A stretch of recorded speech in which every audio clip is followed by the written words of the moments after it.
নমস্কার বন্ধুরা, রেনু হোমস্টাইল কিচেনে স্বাগতম। আজ তোমাদের সাথে শেয়ার করব এগ কারি। তার জন্য ডিম আলু সিদ্ধ করে নিয়ে নিয়েছি। মশলার জন্য ধনে, জিরে, কাঁচা পাকা লঙ্কা, আদা ভালো করে মিক্সিতে বেটে নিয়েছি।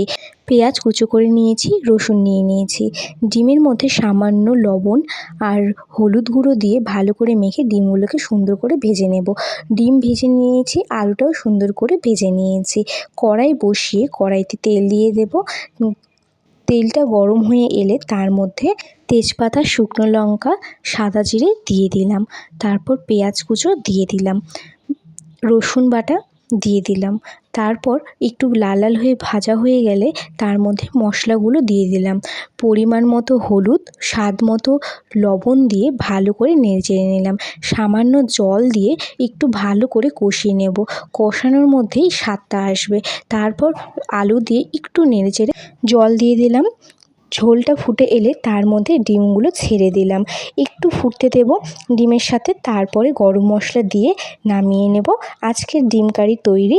তো রেসিপিটা কেমন লাগলো অবশ্যই কমেন্ট করে জানিও। সাবস্ক্রাইব করতে ভুলবে না। আজকের মতো টাটা।